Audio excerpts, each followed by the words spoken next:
kepada mereka yang memilih beriman, hilang sudah kebebasan ini sepenuhnya. Karena seorang mukmin dia dituntut untuk Islam. Akar katanya adalah aslama, berserah diri. Yang beriman kepada Allah, dia harus menyerahkan dirinya sepenuhnya kepada Allah. Sepenuhnya dia siap untuk diatur hidupnya oleh Allah Subhanahu wa Ta'ala.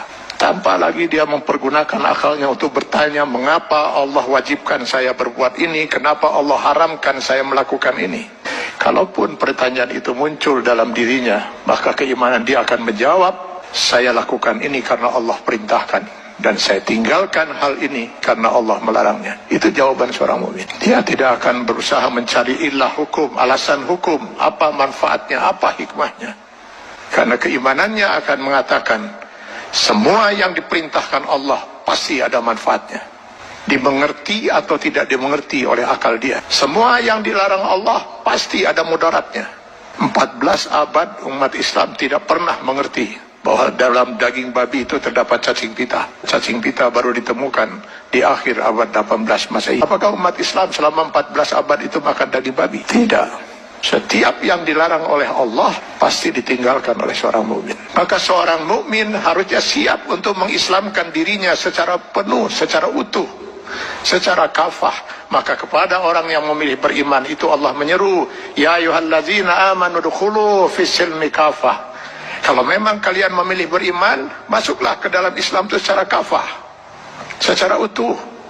Mengislamkan diri kita setiap detik, baik dalam hubungan hablum minallah maupun hablum minan nas.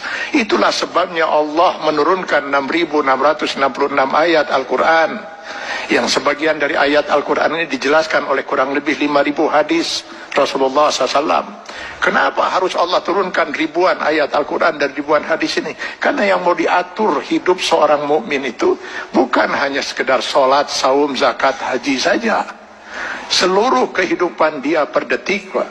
Mulai dari masuk WC, keluar WC, sampai mengatur kehidupan bermasyarakat, bernegara. Ini kalau dia memilih beriman. Kalau tidak mau diatur hidupnya, jangan milih beriman, milih kafir. Nah, ketika manusia memilih kafir, itu haknya. Maka Allah berikan kebebasan sepenuhnya kepada manusia yang memilih kafir untuk menjalani kehidupan ini semau dia, semau hawa nafsu dia.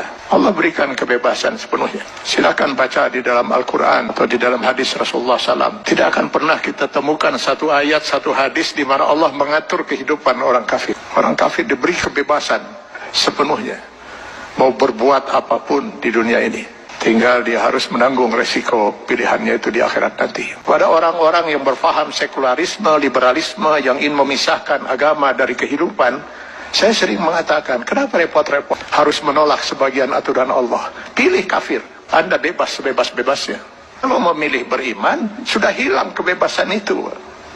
Dan pilihannya hanya satu di antara dua.